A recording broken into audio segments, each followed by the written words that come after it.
quem não sabe, eu sou César Sperandi, economista do Economy, que é a tradução da economia. Tenho 31 anos, sou criador de conteúdo e tenho uma empresa de educação financeira que, com bastante esforço, vem dando bastante certo. É isso que eu faço da minha vida exclusivamente, mas nem sempre foi assim. Eu já passei pelo mercado financeiro, fui garçom, operador de telemarketing antes de chegar até aqui. Então hoje eu vou dividir um pouco da minha história com vocês, contar um pouco do que eu já tive que fazer para atingir meus sonhos e meus objetivos e te dar alguns conselhos aí para quem gostaria de trilhar o mesmo caminho ou um caminho parecido.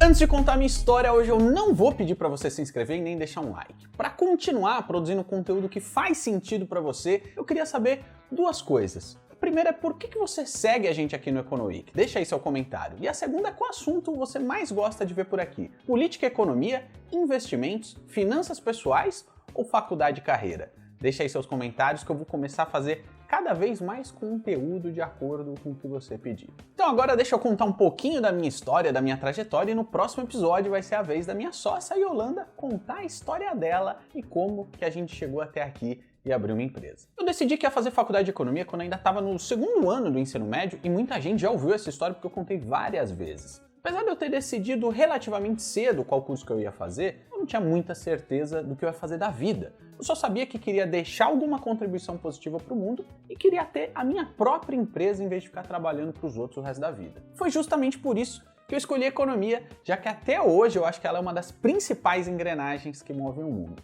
Apesar de eu nunca ter passado necessidade, eu vim de uma família aí de classe média baixa, e meus pais sempre me ensinaram que eu tinha que batalhar para ter minhas coisas. Juntando tudo isso ao fato de que eu sempre fui muito orgulhoso e nunca gostei muito da ideia de ter que contar com a ajuda dos outros, eu comecei a trabalhar muito cedo para ter minha independência e poder fazer o que eu quisesse da minha vida. Quando eu tinha mais ou menos 15 anos, eu comecei a trabalhar no meu primeiro emprego como menor aprendiz numa indústria gráfica, no chão de fábrica mesmo. Eu tinha feito Senai de artes gráficas e comecei a trabalhar lá durante as férias da escola, com um registro em carteira e tudo. Eu fazia ensino médio de manhã, Senai à tarde e só sobravam as férias para eu trabalhar nesse formato, que eu ganhava meu salário todo mês e ia pra fábrica só durante as férias. Cara, era muito legal. E eu lembro direitinho do meu primeiro salário, que era de R$311, que era o salário mínimo da época, e foi com ele que eu comprei o meu primeiro tênis com o meu próprio dinheiro. Cara, foi inesquecível, tanto que eu lembro até hoje o modelo do tênis. Era aquele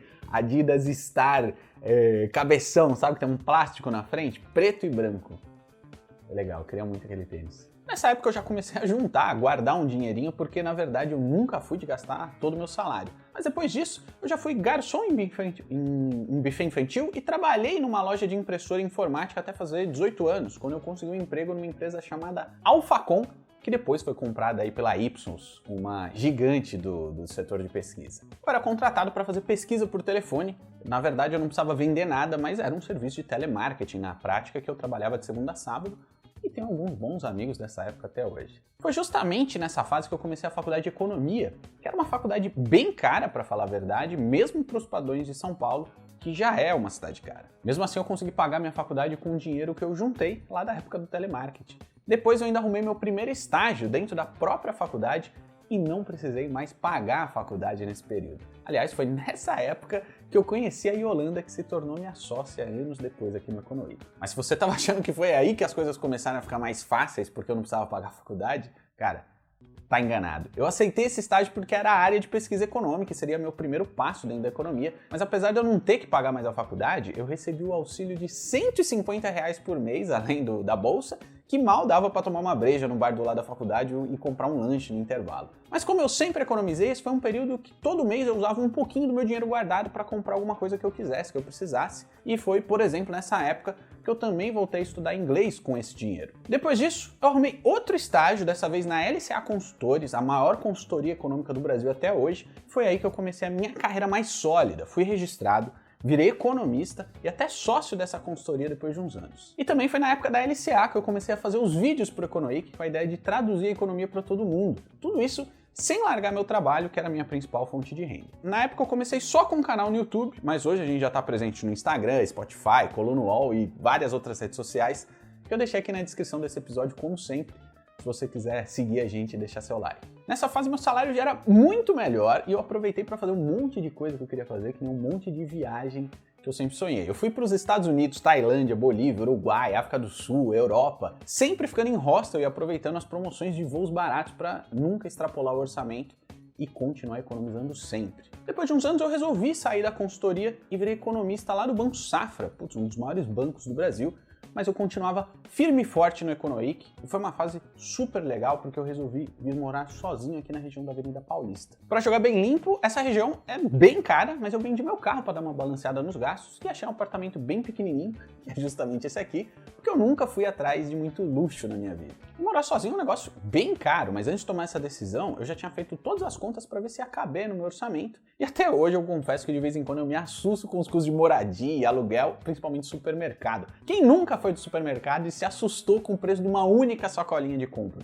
Cara, fácil passa dos R$100. Mas foi aí que veio uma das fases mais importantes da minha vida. O Econoic estava ganhando mais corpo e precisava que um dos sócios passasse a se dedicar integralmente à empresa. E como eu sempre fui um dos mais organizados financeiramente da empresa e sou apaixonado pelo projeto, nem preciso dizer, eu resolvi que tinha chegado a hora de eu largar o trabalho CLT e arriscar. Mas ainda bem que eu era organizado financeiramente, porque teve um ano, cara, que o Econoic praticamente só cobriu os custos, estava muito difícil, no 0 a 0, a gente só conseguia pagar o editor, contador e mais uns serviços online e não sobrava mais nada. Nessa época eu literalmente paguei para trabalhar, mas como eu tinha meus investimentos e uma reserva de segurança em dia, foi justamente esse dinheiro que eu usei para me manter por mais de um ano. Se você tem curiosidade ou dificuldade para montar sua reserva de segurança, reserva de emergência, cada um dá um nome que quiser, a gente tem um conteúdo só falando disso, que a galera gostou bastante.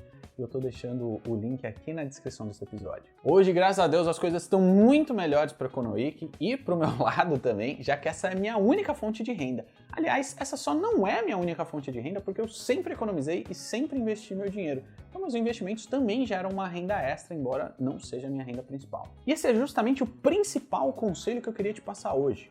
Cuida das suas finanças. Não importa qual que é o tamanho do seu salário, faz um esforcinho para criar uma reserva de segurança e começar a investir para atingir logo seus objetivos de médio e longo prazo. Foi justamente essa mentalidade que me permitiu tomar algumas decisões mais arriscadas na minha vida e mesmo assim chegar são e salvo até aqui. Imagina se eu não tivesse dinheiro nem minha reserva de segurança para me manter justamente quando o Econoic começou a ir mal e passar por um período difícil. Eu teria que abandonar todo o meu sonho e correr atrás de um emprego para me sustentar, é o óbvio. Aliás, sem minhas economias e meus investimentos, eu sequer ia ter conseguido largar meu emprego e me dedicado só ao Econoic.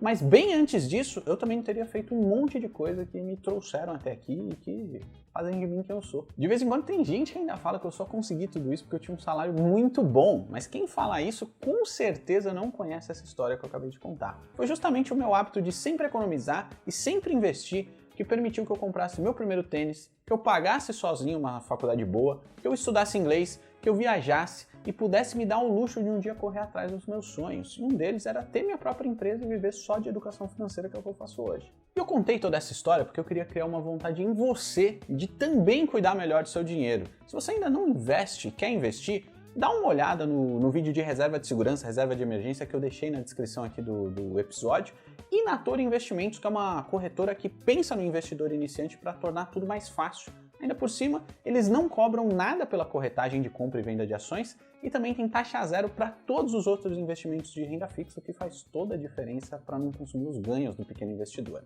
De quebra, eles ainda têm cashback para todos os fundos de investimento. Investiu em qualquer fundo na Toro, eles devolvem parte da taxa de administração direto na sua conta para você usar como quiser. É claro que você pode e deve escolher a corretora que tem mais a ver com o seu perfil e que você tenha mais afinidade com a plataforma, desde que eles sejam sérios e cobrem taxas baixas para não corroer seus retornos. Eu deixei aqui o link da Toro também embaixo do conteúdo. O segundo conselho que eu queria dividir com vocês é não buscar resultados muito rápidos para não se frustrar.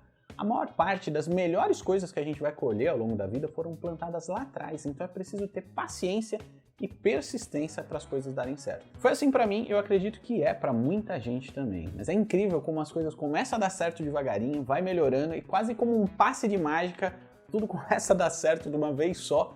Mas não é mágica, é tudo isso que eu falei: paciência, persistência e inteligência financeira. Ela que vai te dar a liberdade de uma hora você fazer o que quiser e perseguir seus sonhos e seus objetivos, como eu sempre persegui os meus, e agora cheguei a uma nova fase, que é admirar em novos projetos daqui pra frente. Então eu e minha sócia Yolanda, a gente tá aqui no Economic para ajudar você com qualquer dúvida sobre dinheiro, sobre investimento, para você também otimizar o seu projeto de vida e alcançar seus sonhos e objetivos. No próximo episódio é a vez dela contar tudo o que ela passou até as coisas começarem a dar mais certo, e com certeza vem muita dica boa por aí. Se você assistiu até aqui, é óbvio que você curtiu o conteúdo, então chegou a hora de você deixar seu like e se inscrever no Economic para sempre ser notificado de cada conteúdo novo que a gente lança. Conhece alguém que vai se inspirar com essa minha história? Copie o link aqui em cima e compartilha lá no WhatsApp dele. Fui, até a próxima.